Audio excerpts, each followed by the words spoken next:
Alright, we should be live. Microphone looks good. Window capture. Yeah, okay. So we're back. We're working on the Grim Captain. Um, I had like a rough start yesterday, so wound up not streaming. And today was not great either, but I have time before work and I didn't want to miss another day, so we're back. Grim Captain's currently at 155 cards, so 95 cards need to come off of his list. Clear that off. So we'll go over what's still on the list. Um, if for some reason this is your first time watching this particular building video, no, the Grim Captain is not technically legal as a commander. We are invoking Rule 0, which is if your playgroup allows it, you're good to go. So just check with the people that you play with regularly if you want to build this deck once it's done, or if you want to build your own version of it. Make sure they're going to be okay with a card that's not technically legal as a commander. Um, he's close. I've seen builds for things like Ebris the Binding Blade and whatnot. Um, for people that are like, it's basically a legendary creature. It just has a step on its front face before you get the creature half of it. And as far as balancing goes, there are way more broken commanders in the format than the Grim Captain, so I don't think this isn't like when I built Nightmare Moon, which I have built and have played against people, where it's breaking a fundamental aspect of Commander, where she goes from a mono black zombies control deck to a 5 color what are we even doing here, who's my friend right now shenanigans deck. So I play it very sparingly and usually only like one game in a session because it's one of those, yeah, it's fun at first, but sometimes it starts rubbing people the wrong way about how weird it is or weird it can get. So, anyway. So, as far as that goes, the Grim Captain's way closer to being a normal commander than something like Nightmare Moon. Alright. So, Animate Dead, because we are a self-mill deck, and we have things to bring back. Demonic Tutor, Soul Ring, normal staples, Oubliette, and Gate to Phyrexia on our removal package. Those Withering Boon, Tutor, Buried Alive to get things in the graveyard, like specific things that we need, because we do not have a lot of natural merfolk or dinosaurs, or all that many pirates for that matter. Vampires are the only thing that black has in abundance as far as mono black for these creature types go. So, Jet Medallion for a little bit of ramp, Living Death because we're throwing things in the graveyard left, right, and center, and B, we have access to a lot of good graveyard hate. So the odds of us being able to get back our own stuff are much higher without giving the opponents back anything significant and killing all of their creatures in the process. Reanimate, same thing as Animate Dead. Whetstone to mill us. Ascendant Evancar, Fancy Vampire. Delver is one of the things that can possibly go. It's a 5 mana reanimate spell. Like, it's literally the spell reanimate attached to a 3/2 body for 5 mana. Like, that one can possibly go. Twilight's Call is a variant on Living Death. It doesn't kill anything, but it brings back everything and can be cast as an instant for 8 mana. So there's potential with that. Diabolic Intent rather as a tutor that sacrifices our creatures because we don't mind our stuff being in the graveyard. Phyrexian Arena to draw extra cards. Entomb to put specific things in the graveyard. Oversold Cemetery can probably go. I do want to be able to get stuff back from the graveyard, but I either want to have a large swinging effect, I think, or um I want it to be what the deck is actually trying to do. Like, I want to put the cards in the graveyard so that they are there for the Grim Captain, and if I can do other things with them, that's fine, but I feel like Oversold Cemetery is not where I want to be at. Like, it just gets back a creature every turn. Also, if I want that effect, we also have Palace Siege on the list. But Palace Siege can also be a life gain source, and a lot of the vampires do care if I gain life. And there are a few things that let me spend life in this deck, so I think we're safe to cut that. Putrid Raptor is one of the few mono black dinosaurs. It retroactively got the dinosaur type when original Ixalan was released, and dinosaur became an officially supported creature type again. So, Putrid Raptor was originally just a zombie beast, but is very clearly a raptor, like dinosaur raptor. So, Lightning Greaves. The Grim Captain does not have haste. That is one of the few keywords it does not have. So we want this thing to be able to attack as soon as we flip it over, because we can only craft at sorcery speed. So it's not like he's safe and we can flip him over at the end of somebody else's turn and then untap with him. So Lightning Greaves is on the list for that reason. Mesmeric Orb to self-mill, Nightmare Lash. We're mono black and we're running Urborg, as is tradition for mono black. So this just gives a huge power and toughness boost, and the Grim Captain has Trample and Menace and Lifelink, so he's difficult to block. He's going to do a ton of damage, and we're going to gain a ton of life, so spending 3 life to equip him doesn't seem like a problem. Also, the fact that we can spend 3 life to equip him rather than any mana and give him a huge power and toughness boost makes it easier to flip the Grim Captain over, because it's, 4 mana? So, in theory, we could go 2 mana to cast him, 4 mana to flip him, so that's 6, and then equip him with cheap things, so it might be either 0 or 7 to get, either 6 or 7 total to give him haste, depending on if it's Greaves or Boots or the one skeleton making card. And then once he has haste, an extra 3 life to give him 6 power and toughness, most likely. Just seems if he's actually hitting for 14 in the turn that we cast him, then 7 more points of commander damage finishes that player off, so. O-Stone is one of our table flip cards for when we fall super far behind. We're a self-mill deck, so Crucible, just to make sure we hit land drops. Because the Grim Captain's Throne is 2 mana. It's very easy for us to go turn 2, Grim Captain's Throne, and start milling. Turn 3, Crucible, play a land from the graveyard. That is not an unrealistic sequence if we've drawn Crucible in our opening hand, or in the first couple draw steps. And that's just value for the rest of the game until, all artifacts explode. Mephedros Vampire. So, it is itself a vampire. If it's in play, all of our creatures are vampires.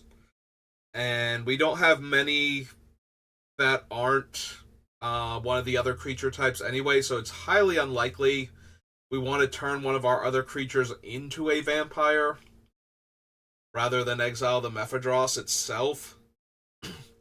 It is a fairly expensive vampire with a decent ability. Whenever one of our creatures gets into combat with one of our opponent's creatures, it gets a +1/+1 counter when it survives. So that can make, with things like Drana already adding counters to our things, it can make it very hard for our opponents to kill our stuff, and chump blocking becomes way worse. So it's a little thing, though. I could see cutting it. We have so many vampires to work with in comparison to our other creature types. Excuse me. Grave Robber is one of our main graveyard hate cards, because one of my favorite graveyard hate cards. It's my default for mono black. I do really like the Dauthi Voidwalker also, because it stops cards from ever getting to the graveyard, similar to Leyline of the Void. So that's my other go-to for permanents. Leyline is actually my third one. Leyline is the one where I specifically want graveyard hate as a major theme of the deck, as opposed to incidental. I do like Leyline, though, because it does not affect us. The way things like Void, not Void, it's got Void in the name, but Void is the black-red spell from Invasion. There's a card from Urza's block, like Urza Saga specifically. It's not Endless Void, but it's something like that, that just makes everything get exiled when it goes to the graveyard. So it also ruins yours. So I prefer the ones where I get to keep all of my stuff, especially in black, because Reanimator is such a big part of black's color pie. Top is just in there because I always run fetch lands, and I like card selection. Plus, we have Bolas' Citadel on the list, and if you're running Bolas' Citadel, you 1,000,000% need Sensei's Divining Top. Every time you would be blocked by too many lands on top of your deck, you just get to top swap, pay a life, recast the top, and keep going until you're through all the cards you can't use. So essentially functions like the Mystic Forge, but for any spell at that point, you can just pay a life, exile the top card of your deck, essentially. And even better because it's putting it in your hand rather than exiling it, so it's extra cards to work with. Or worse, if your opponent has anti-card draw stuff going on. Stinkweed Imp is another self-mill card with its Dredge 5. It's the only Dredge creature that made the list because the actual Imp is not terrible. It kills anything it can get into combat with. It's a small flying threat, so it can do things like get in for damage, steal the Monarchy or the Initiative, or damage a Planeswalker to keep it off its ultimate. So it's another one of the very few non 4 creature types on the list. There's Leyline for our graveyard hate. Skeletal Vampire is one of these stronger vampires, I feel like, that's on our list. It makes 5 mana worth of flying stats spread across 3 bodies, but also functions as a mana sink to make more bats. This deck is not very mana intensive for a commander deck. Most of my commander decks desperately need ways to ramp. This one has such a cheap initial cost for the commander, and most of the effects are so cheap. Like, we have very few spells that are above 5 mana in this deck. So having a mana sink for when we have too much mana to work with and not anything to do with it, just making a few extra bats can get in a few extra points of damage, or create chump blockers to stall with while we, actually damage our opponents with our bigger creatures. Cold Steel Heart, because we still want some amount of ramp, so we have a few artifacts on the list for that. Damnation as another mass kill spell. It's possible we don't need this. I did take Hellfire off of the list, though. Partially for cost considerations. Hellfire is like $150 to $200, I think, somewhere in that range. Possibly more, because it's a reserve list card from Legends. So also, while we do gain a decent amount of life from the Grim Captain, we also have stuff to spend that life on, so taking a whole lot of damage for killing everything, I think I would rather have the Toxic Deluge at that point and make sure we kill the indestructible stuff than have a Plague Wind that might leave our opponent's things alive in Hellfire if they are also in black. Cairn Wanderer, so all of the changelings, literally all of the changelings in our color and the one artifact one from Modern Horizons are currently on the list. That is how few merfolk and dinosaurs we have, and we're really struggling for pirates in some cases too, so literally all of them are on the list. I don't know if all of them will make it, but let's take a look at one of our merfolk real quick. This is Hollow Sage. So this is 4 mana for a 2/2, and when it untaps, I can make one opponent discard a card. One opponent. Like, it's a 4 mana 2/2 that has to be able to become tapped. One of our other 3 merfolk is Marrow Bone Gnawer, which is black for a 1/1 that taps to let an opponent choose a card in their graveyard to exile. They do have to exile a card. It makes them exile, but it's their choice. And whenever I cast a black spell, I can untap this. Like, I want Graveyard Hate, and I need Merfolk, but wow, is this thing awful. If this thing were tapped to exile a card of my choice, I'd probably drop Nezumi Graverobber and just run this thing, because it meets the other requirements of the deck, and Graverobber doesn't. There's still a chance I try to lean much more heavily on the Changelings, but most of the Changelings are not amazing. They're just significantly better than 2 out of the 3 Merfolk. The third Merfolk is actually very playable in this deck. Extractor Demon is another self-mill card, and again, it gets in here despite not being any of the creature types because of that. Blood Tribute might be able to go.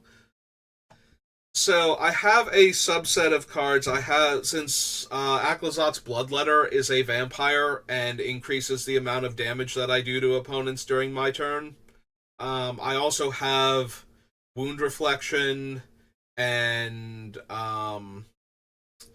Warlock class, because Warlock class second mode also lets me put cards into my graveyard while getting a card to my hand. So it's helping me put cards in the graveyard. It's helping kill the opponent with the little points of damage that it does, and then when it finally gets to its last form, it is another Wound Reflection. So because I have functionally 3 Wound Reflections in the deck, Blood Tribute's ability to kill an opponent outright lets it stay in for right now, but it might get to the point where I need the space, in which case I could see cutting everything except the Bloodletter and just keeping it in because it's a vampire. Bloodghast is a vampire that doesn't stay dead on its own. So it's usually around if I need it for the Grim Captain, but also I can mill it for value, like I can just have it go to the graveyard and come back later. Politis is a removal spell. He's a very expensive vampire, but we have a lot of ways to cheat him into play. And once he's in play, he's 3 mana, tap, destroy a creature, and then as long as I don't have one of my replacement exile effects in play, I get a vampire creature token with the same stats as the creature I just killed. So when I'm not hating on the graveyard, or not hating on the graveyard in a specific way, he's giving me a body, and even when he's not, he's still 3 mana, tap, kill a creature each turn cycle, which is not amazing, but there's just enough altogether, I feel like. Like, cheating him into play as a 5/5 vampire is good. Having him have the ability to kill a creature is good. And occasionally getting, like, potentially powerful creature tokens just makes him feel like I should be running him. It's possible I will cut him because none of the individual things are that great, but Malakir Bloodwitch is almost definitely, this and the Skeletal Vampire might be among the best vampires to have. Flying in pro white and draining all opponents based on the vampires I have in play. So it gives me a bunch of life. It does a bunch of damage to the opponents. It has an evasion ability and a relevant ability, like targeted white removal is not going to be able to kill this thing. Angels can't block it. Yeah, that sort of thing. So it has a lot going for it, and it's also very good to recur. So even if it were in play, if I exiled it with the Grim Captain and then attacked with it and put it back into play, that's probably a huge benefit for me, rather than a detriment that I had to use one of my creatures in play for that. So Hexmage is marginal utility, kills planeswalkers, upsets permanents that care about having counters on. When an opponent has to build up over time counters on a thing, being able to wipe all the counters off of it, you know, and having control over which ones I do that to, because I have the other vampire that just takes all counters from everything, and that can be a little bit dicey when players have negative counters on their things. that they want to get rid of over time, like Dark Depths or Dark Depths is the easiest one to go to. It's like, oh hey, you accidentally gave me a 2020 flying indestructible. Like, yeah, that would be terrible. Let's not do that one. But there are other things too, like creatures that have -1/-1 counters, or opponents putting -1/-1 counters on other opponents' things, and then I wind up taking all of those off. So X-Mage lets me choose what I'm doing it to. So Nighthawk just has great stats, like Flying, Lifelink, Death Touch. Even in Commander, that's a good stat block. Like, we have all of the variants on this guy in here, and aside from Henrika, I think he's the best one. Like, so second best at that point. I can see cutting the Aether. I think we did cut the Aetherborn because it doesn't fly. And there's definitely, because of all the graveyard hate we have, like a good reason to cut the Scavenger, since it will normally only be a 1/3 for 3 mana instead of a 2/3. So there's that, but the Nighthawk itself will almost definitely stay in. The combination of abilities is just too decent. Being able to get into combat with other flyers and kill them, definitely, and gain me a little bit of life for the cards that care about that, while being a vampire. Butcher is one of those cards that I hope to mill and then put back into play through other means. It's one of the most expensive cards in the deck, but I didn't really feel like we needed cards like Grave Pact, because I'm not killing my own creatures for the most part. I have like 2 or 3 sack outlets, and I'm not sure all of them are making it, but those are primarily so that Living Death and its variants will be able to get back all of my stuff. Like, I won't be losing anything if they resolve. So, but Butcher being a vampire itself means that I can probably cheat it into play multiple ways, and then it's just a big flying vampire that has upside.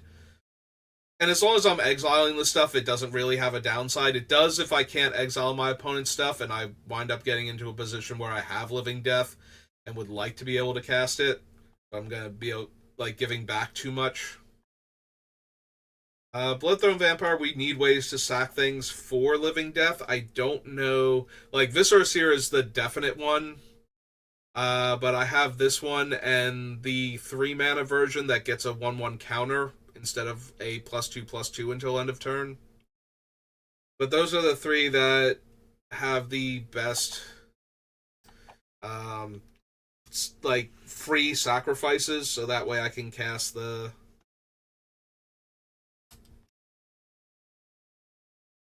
thing.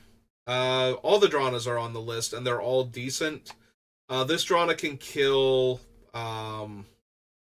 indestructible creatures with her negative toughness effect, so that's why she's on here. The other ones have decent. Well, the one has a decent reanimator effect attached to it. The other one has combat capabilities, and that's going to buff all of my creatures. Nirkana Revenant improves my mana and is a vampire. So, for the times when I actually want to use the mana sinks for things, this will give me more mana to work with. Or when I actually need to cast multiple spells in a single turn. Or if the Grim Captain has been disenchanted on his front face too many times, and now he costs like 8 mana. Darksteel Plate to protect the Captain, so that he rumbles against Death Touchers and like much larger creatures, because he has a pseudo Annihilator attached to him, on top of being able to get back one of my other things when he attacks, so I want to make sure he's safe to do so at all points in time. Karn is just one of our catch-all removal spells. Lash Writhe, same as Nightmare Lash. Bloodline Keeper is a decent vampire, but I don't know that I need him. He does buff all of my vampires if I flip him, which is one of the main reasons to keep him in the deck, since most of my creatures are vampires. There's the Connoisseurs, another sack outlet. Dark Imposter is a very expensive removal spell, so it's similar to Kalidas, except for it's much cheaper to get this one down.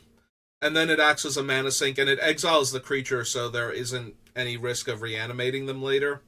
So it's another way to get rid of our opponent's creatures permanently. Necropolis Regent, similar to Second Drana, in that if my things get through and deal damage, they get huge amounts of huge amounts of +1/+1 counters.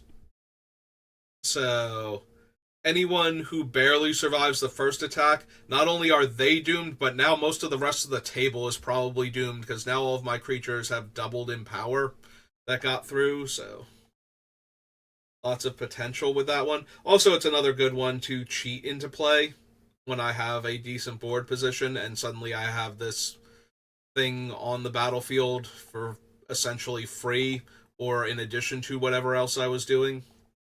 Underworld Connections is our other card draw spell. Balustrade Spy can potentially go. It's self-mill, but it mills until I hit a land.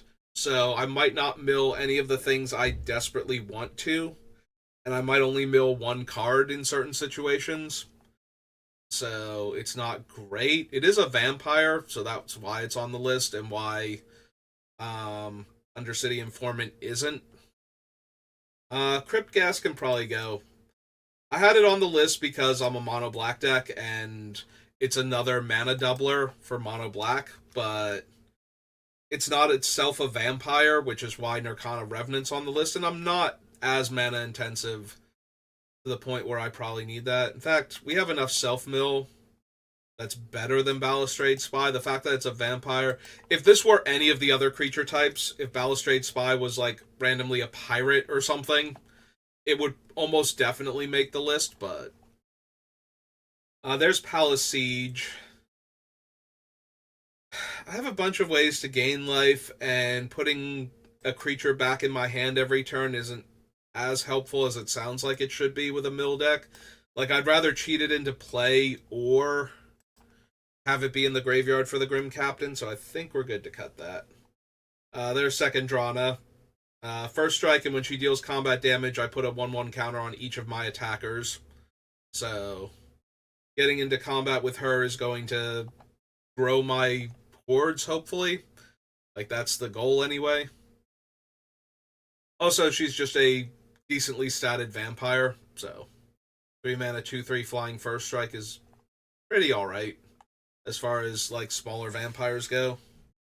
Kalidas is another graveyard hate vampire. And he also has lifelink, so again, it's helping me with the things that care when I gain life.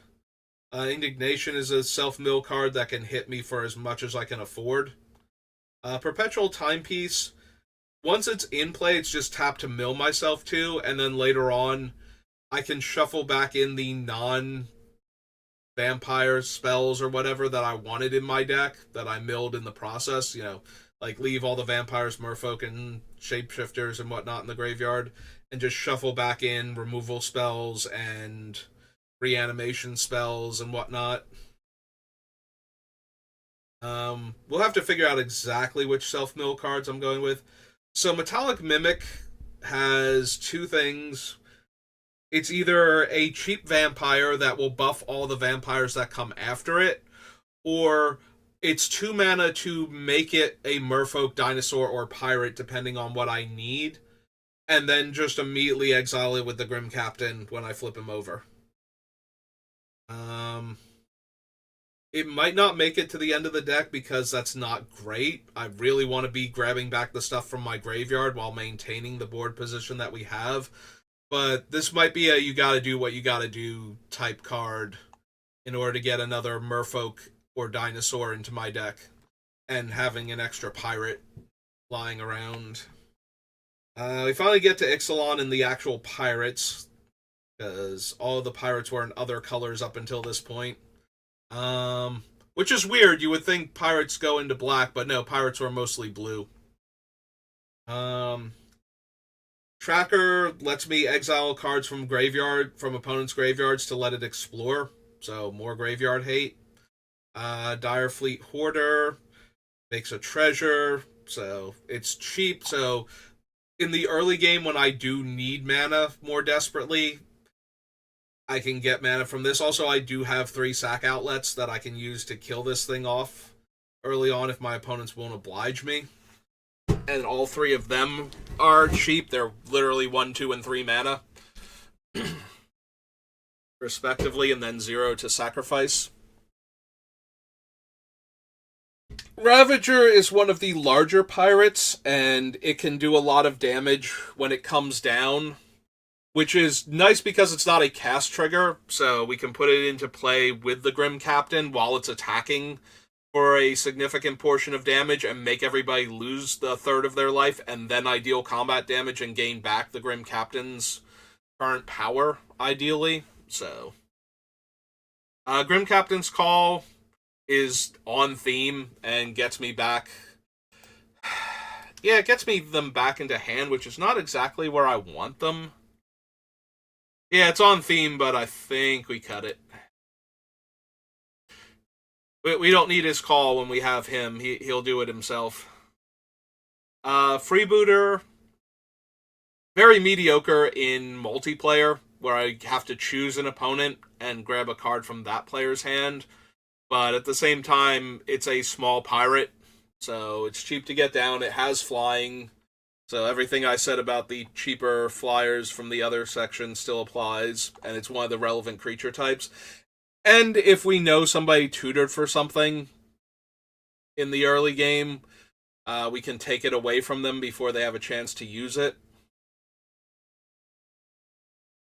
Or if they tutored for something in the late game and don't have enough mana to actually cast it on that turn. Or if it's a reactive spell. So that way we can get rid of it before, if we get rid of something like Settle the Wreckage or something before we attack, or a counter spell before we cast something important. Ruin Raider is card advantage, but it's unpleasant card advantage. We have a bunch of life gain, though, so it should be okay, and it's a pirate that's drawing me cards. Similar thing with Ruthless Knave. It's another sack outlet, actually, too. The downside is it costs mana to use the Ruthless Knave, unlike the other ones, so that's a little bit rough. But it is a pirate, when pirates are something we're kind of hurting for. Like, pirates are the next most numerous thing, and I think we've got like 10 or 12 pirates on this list. Something like that. Like, there was only 1 page of pirates on Scryfall, so... Whereas there were like 4 pages of vampires to work with in Mono Black. Champion of Dusk draws us cards and is a vampire. The Direfleet Poisoner can flash into play with Death Touch to kill something powerful that thought it had a free roll attack against us. It can also flash in to give an attacking pirate Death Touch. So opponents that try and eat our random pirates that they think we're just attacking to get through for damage on the other creatures, because we don't care about throwing away our stuff, since it being in the graveyard just lets us do things with the Grim Captain. Now we also get to kill their guy. Dusk Legion Zealot probably can go, but it's a cheap card draw spell early on and a body. Like, obviously, I'd rather put some of the more powerful vampires into play with the Grim Captain, but I'm not going to argue against getting a free extra card, if that's all I've got going on. Forerunner is actually very useful because it tutors for the changelings. So while it says pirate on it, both what it tutors for and what it triggers off of, it can also go fetch us some of our substitute merfolk and dinosaurs while being a pirate, so that's another one of the much better cards in this deck. Especially since we don't mind milling either, so tutoring it to the top is actually helpful in this deck. We'd just be able to tap the throne and mill it, and then we have access to it to flip the Grim Captain immediately if we need to. And have the other types online. Plunder is just one of the better pirates that we have access to. Our creatures dying gives us extra mana. And I don't mind our things dying, so Tetsamok is one of the better dinosaurs, and one of our pseudo-wraths. Tomb Robber is just so medium. The biggest thing it has going for it is that we have Crucible, so we can discard lands to this guy to explore, and if we draw more lands, that's great. We're getting new cards into our hand and increasing our card circulation. And if we're not, and we don't need the card on top, being able to put it in the graveyard is super helpful for self-milling, so. I still don't like it, though. Like, it's not a great card. It's a 3-mana 1/1 menace, so I could see cutting it, but first we have to make sure we have enough pirates to begin with. Twilight Prophet might never trigger. It is the biggest lightning rod I have ever played with, I think. Like, I've had more powerful cards die less frequently without doing anything than Twilight Prophet. Like, when Prophet of Krufix was still legal, that thing untapped my stuff way more often than Twilight Prophet ever drew me an extra card type of deal. So, in fact, I have only had Twilight Prophet trigger once for me, and that was in Commander Masters, where I drafted it and actually got it to live. Like, in regular Commander, I've never had mine live long enough to draw me a card, and I've only ever once seen anybody's live long enough to draw them a card. But because of that power level and that level of hatred towards it, we're going to put it in the deck. See if we can get it to trigger. Doom Whisperer, one of the better self-mill cards because we have control over what we're milling. Because we get to see what it would be first, and if we would rather draw it. Plus, if we just need cards in the graveyard, it's 2 life put cards in the graveyard, and we do have a bunch of ways to gain life, so I don't mind. Mausoleum Secrets is the worst tutor on our list. But it is an instant speed tutor. It might still go. I haven't figured that out yet.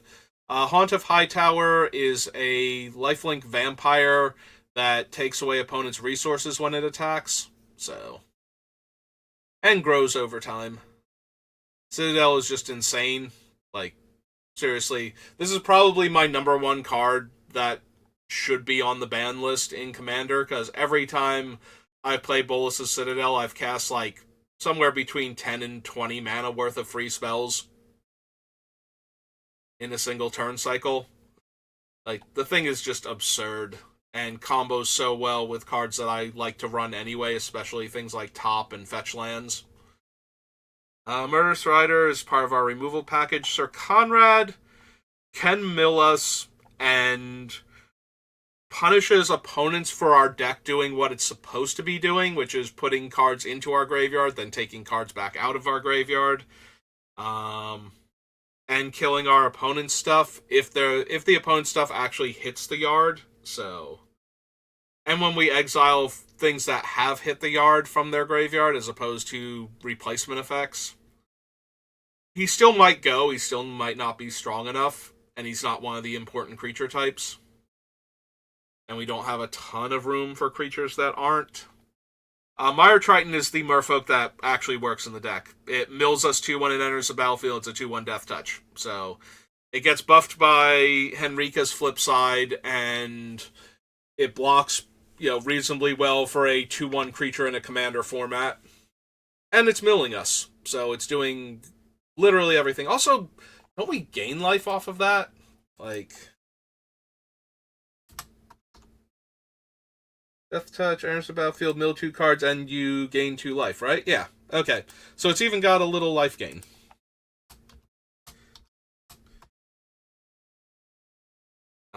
Third Drana reanimates our creatures as vampires.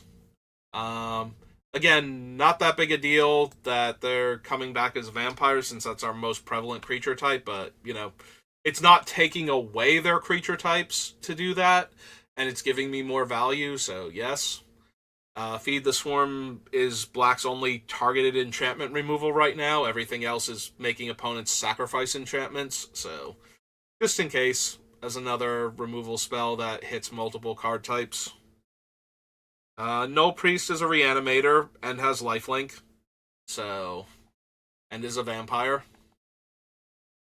Pretender is a changeling. Maskwood Nexus is probably in our top 5 most important cards in the entire deck. Like, this thing is definitely making it to the end because all of those dead vampires are now also merfolk, pirates, and dinosaurs. Like, that's the... And it makes changelings. Like, on top of that, it can make changelings to... In case our graveyard gets eaten, it's still going to meet the requirements for flipping over the Grim Captain. Blood Mage is another graveyard hate card, but it can also let me draw, or it can make a 1/1. So, 3 modes, all useful, and a vampire. Westgate Regent is its own self-contained Necropolis Regent with a little bit of ward. So, it gets to be in the deck, because I thought we would have better vampires than this, but like I said, Skeletal Vampire and there was another one right after it that was also in the 5 mana range, or like some of our better like mid-sized vampires. So another 4/4 flyer that can grow is probably in the same power range. There's Warlock class, by the way. Bloodvial Purveyor is one of the most questionable includes. It's a 4 mana 5/6 flying trample. It lets our opponents make blood tokens when they cast spells, which can be very problematic because we don't really punish drawing or discarding in this deck. It was originally on the list in case I did do either of those things, but most of that stuff comes from enchantments or things like specters or whatnot that punish opponents when they discard cards. Like, there's not a whole lot of...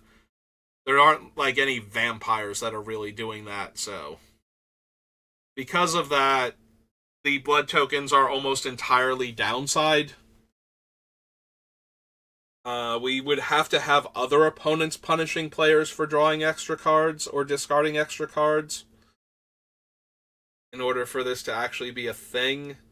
That being said, it is a 4 mana 5/6 flying trample. It's one of the most aggressively costed to power and toughness ratio vampires. I just don't know if it's worth the drawback. It's the biggest issue. Henrika is nothing but good things in our deck. She can let us draw cards. We have plenty of creatures we don't mind sacrificing, so making our opponents sacrifice a creature is certainly valid. And then transforming her... Almost all of our vampires have Flying Death Touch or Lifelink, or multiple, so she can basically anthem the entire team by activating. Also, she doesn't care if they're vampires, so Grim Captain has lifelink. She buffs him. The pirates that have, like, Death Touch get buffed. I don't think any of my dinosaurs randomly fly, or my merfolk, but, still, she's buffing a lot of our creatures with that ability, so that can be a good mana sink when I have things like Nirkana Revenant out. Voldaren Estate for lands, Takenuma, Cemetery Tampering for self-mill, and as long as opponents don't have Graveyard Hate at the time, we will be able to cast the spell for free, but it's possible that we never cast the spell. Like, the Graveyard Hate might be too strong, but... Sanguine Spy is a sack outlet. It's got lifelink and menace, so it's got decent abilities on it to get through for damage and to gain me a little bit of life. But because we are a self-mill deck, if we ever get to the part where we have 5 different casting costs among cards in our graveyard, we get to pay 2 life and draw a card at the end of each of our turns. So it's another card draw engine, as long as opponents don't have enough Graveyard Hate to keep us off of the 5 different card types. Misery Shadow is another Graveyard Hate. I might have too much Graveyard Hate. I knew I was going to have the potential to cut it down, but I don't think I realized just how much we have. I need to do a sub-list for that and see if I can cut like 2 or 3 of them. Vran drains our opponents when one of our creatures dies. and is just a cheap vampire. So we can cut him. He's not insane in our deck, but he's triggering the life gain things like the Bane Witch Coven. And he's just a cheap vampire. So maybe we wind up cutting him. Breach the Multiverse. Massive mill card that also gives us value. Pile-On is a removal spell that surveils, so we can self-mill that way. Mithril Coat protects the Grim Captain and has Flash, and attaches to him for free when it ETBs, so probably worth it. That's supposed to be where the equip cost is, which was 3. Palantir is either additional card draw or mill, and it's mostly going to be card draw. Most players can't take, 3 or 4 cards worth of casting cost milled for damage, so it'll let me draw extra cards, but early on, opponents might mill me, so that's fine with this deck. Like, it wants to be milled most of the time. Virtue is a very medium creature removal spell that's also a Debtor's Knell that we can actually run, so Bitter Triumph for removal. There's the Bloodletter for doubling up damage. Bringer is another Living Death. Corpses of the Lost buffs the Grim Captain and gives him haste, while also very consistently letting me make a skeleton every turn if I want to. With all the self-mill, I should be able to get a permanent into my grave. Self-mill, fetch lands, a handful of sacrifices. Like, I think there's enough going on there that this thing should be able to consistently make them. And they are pirate skeletons, so that also helps for the Grim Captain if I don't have any other pirates handy. Greedy Freebooter is the only mono-black pirate from Lost Caverns in the main set. There's like Francisco and I think one other in the commander decks. Preacher is a vampire with Death Touch, and whenever it attacks the player with the most life, I get another vampire token, and when it attacks the player while I have the most life, I get to lose a life and draw a card. I have a bunch of ways to gain life, but I also have a bunch of things that let me pay life, so sometimes it will be letting me draw cards, and sometimes it will just be making me 1/1 vampires, and sometimes it will just be a 2/4 Death Touch, so we'll have to see if that's actually worth it. Spiketail, one of the few dinosaurs. Also, we put him in the graveyard early for value, make sure we hit our land drops, and then he's a dinosaur. And then putting him into play to give the Grim Captain indestructible while the Grim Captain is attacking, or to give himself indestructible and be a 7-power attacking creature that gets put into play. Both extremely good. Like, Spiketail is probably one of the, like, we only have 5 dinosaurs, so it's like saying he's one of the best dinosaurs. It's like, is he better or worse than Primal Death? And it's like, probably worse, but at the same time, everything we're looking for. Like, Putrid Raptor wishes he were Rampaging Spiketail. Roaming Throne, so similar to the Metallic Mimic, if we name vampires, most of my vampires have triggered abilities. Like, there are so many of them that have triggered abilities in this deck. So we get to double up on those, or we can name one of the other creature types and have the throne be that creature type, and then exile it with the Grim Captain, and then when we put it back into play, we can name Vampire the second time, so that way when we put the other vampire that we exiled, like the real vampire that we exiled for the Grim Captain, we'll get a trigger off of that. Or, if there's actually a reason to, we can name pirates. We should probably keep our commander in our deck. Should be a thing. Nocturnus gives my vampires flying and +2 power, and we have a few ways to manipulate the top of our deck, so that's going to be pretty consistent. Viscera Seer is the best sacrifice outlet in Mono Black, I think. Swiftfoot Boots. Rotting Regisaur, because it's one of the few dinosaurs we have access to. Soren makes the list because for 3 mana, he can cheat in any of the other expensive vampires in this deck into play. I don't know that that's good enough, but he also pluses to give Death Touch and Lifelink to one of our creatures, and put a 1/1 counter on if it's a vampire, and he can technically plus to sack one of my vampires and deal 3 damage to any target, and I gain 3 life, which is the least useful ability on him, but still might be relevant. I can see cutting the Soren because his biggest thing is cheating some of our more expensive vampires into play, and it has to be from our hand, whereas a lot of the time we're going to be putting those into the graveyard if we can. But it is really nice to go turn 3 Necropolis Regent or something along those lines.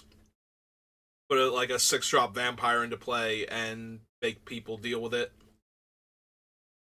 Silver Smoke Ghoul is a vampire that comes back if I gain 3 life and can be sacrificed to draw a card, so with all the lifelink I've got going on, pretty easy to trigger him. Also, he's good value when he gets milled because of that, so. Veto lets me turn all that life gain into killing our opponents. Birthing Bows is a very bad Maskwood Nexus, but Maskwood Nexus is top 5 cards in this deck, so just have to make do with that. Again, literally all of the changelings from Modern Horizons. Voidwalker for Graveyard Hate. Unmarked Grave is another way to put specific cards in our graveyard. Most of our creatures are not legendary, so it does get basically everything. Black Market Connections lets us draw cards, make treasure if we need it, and makes changelings. So, really hard not to run that one. Toxic Deluge is our other Wrath. Dread Summon, similar to the Liliana's Indignation, but costs 1 more black mana instead of making opponents lose life when we mill creatures. We mill everybody this amount, and we make 2/2 zombies. So, Thief of Blood is the one that takes all counters from everything. And the more I think about, the more, I had considered possibly adding in, what's its name? Dark Depths because of Hexmage, but I think we're safe to just cut the Thief of Blood and not have to, I'm not running Dark Depths. Most of my things don't have negative counters on them. He's actually stealing counters from things I probably wanted to have counters on them from my stuff, so. Bloodline Necromancer reanimates a vampire and is itself a 3/2 lifelink vampire. Patron of the Vein ETBs kills an opponent's creature, so that's already okay. And when an opponent's creature dies, I exile it, so it's Graveyard Hate for creatures, and put a 1/1 counter on each of my vampires. Yeah, I think that one's gonna stay in. It's a fun one to cheat out, very useful to cheat into play, so therefore it makes a good thing to reanimate with the Grim Captain also. I don't think we need Endless Atlas. We have a bunch of other card draw in the deck, and we need room. Manascape Refractor gives me a second Nykthos, a second Coffers.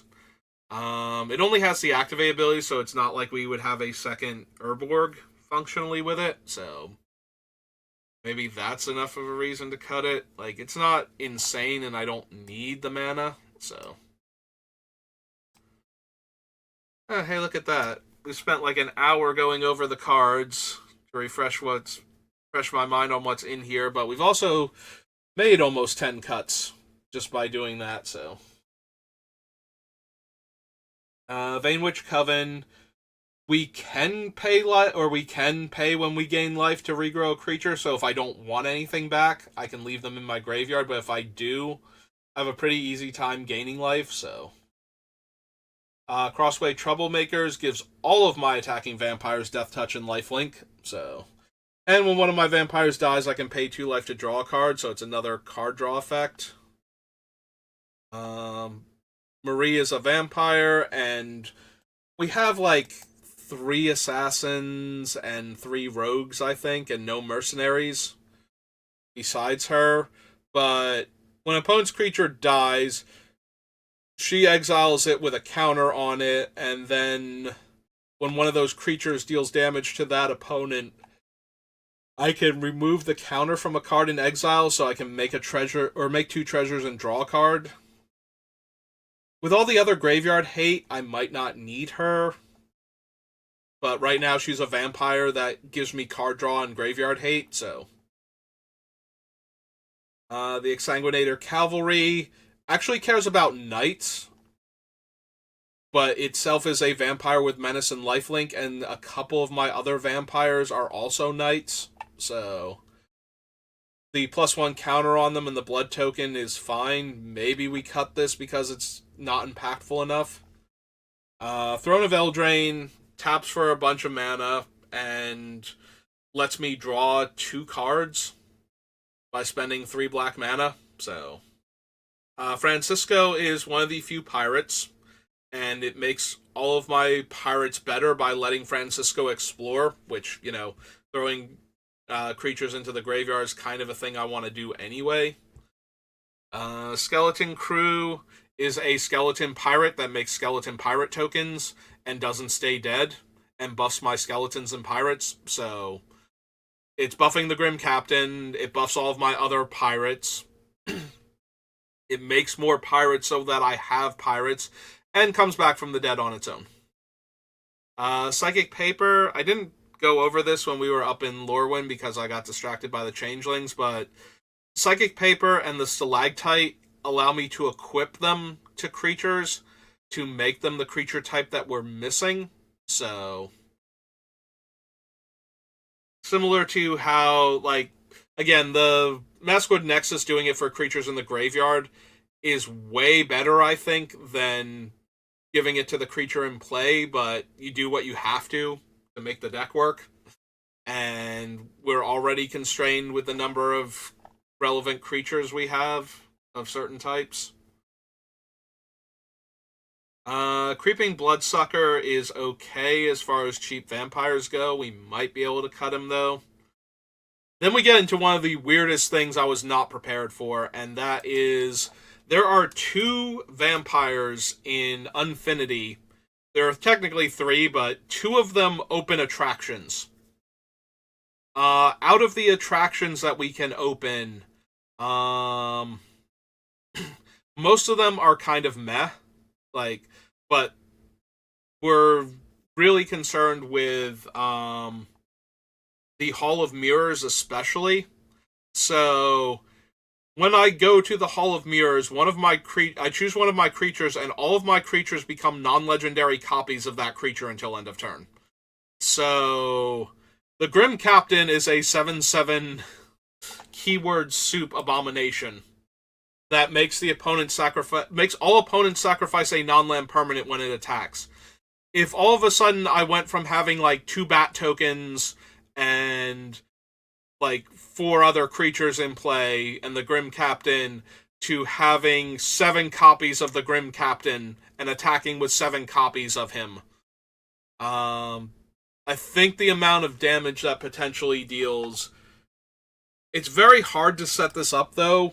We only have 2 creatures that open attractions, but we have that one. The Storybook Ride can get me extra cards. It's more of Red's impulsive draw, but if I don't cast them, they go to the bottom of my deck, so I don't have to worry about exiling anything important. The Swinging Ship gives me an extra combat step, which lets the Grim Captain trigger again. Trash Bin mills me. Information Booth draws me a card. Fortune Teller lets me scry, which is probably, if that's not the weakest one, the Clown Extruder is, because it just makes a 1/1. But if it's making 1/1s and we get to the Hall of Mirrors, then that's way more relevant. Bumper Cars can force a creature to block if able. It doesn't really help with the Grim Captain because he's Menace, so I don't think they're forced to block with 2 creatures. I have to double check, because sometimes you are forced to block with 2 creatures if the thing has Menace. depending on the exact wording of it. So that might actually be a thing where we force the opponent to block with 2 of their creatures, especially if the Grim Captain is indestructible at the time or getting a massive power and toughness boost from one of the equipment. So the Balloon Stand makes a 1/1, but it can also instead let a creature gain flying by sacrificing the 1/1, and the 1/1 does fly. The red balloon token does fly, so it's still a small evasive creature that can do all the things the other small evasive creatures can do. So yeah, it's not amazing, except for 1 or 2 of them that are. And the Ferris wheel is very weird removal. And then at the end we have, from the other section, we have Vengeant Vampire, which is from the gift set for, I think, M19, I believe it was. So it's a 6 mana 4/4 lifelink, and when it dies, I destroy an opponent's creature and gain 4 life. I do have sack outlets. So also, if it gets killed by Living Death or Bringer of the Last Gift, then I would get to kill one of the creatures that the opponents brought back, if any. So Dino DNA, I can imprint cards from other players' graveyards, and I can pay 6 to make a 6/6 dinosaur token that's a copy of an imprinted creature. So that gives me another dinosaur maker, potentially. And the Dilophosaurus is one of the last dinosaurs that we had any option to take, so. Alright, if I copy this. So there were 8 cards that I cut off of the list while going over everything. So that brings us down to 47. 147. Yeah, I didn't mean to go over, like, in my head I was like, I'll just go over every card real quick, but going over 155 cards and what they're doing in the deck is more talking than I normally do during one of these, so now my throat is very raspy and sore from that, but it did help to go over the cards. I did not realize how many graveyard hate cards I have in the deck, so we might be able to cut a few of them that aren't the relevant creature type, so we'll have to see, but that's going to do it for me for today. Sorry that I spent the entire time going over all the cards that we had on the list and why. I didn't realize I was going to spend the entire hour doing that, but it did help me figure out things that could come off of the list while doing that, and figure out where to go next for cutting cards, so we'll pick back up next time. Thank you for watching, and I will see you then. Have a good rest of your day.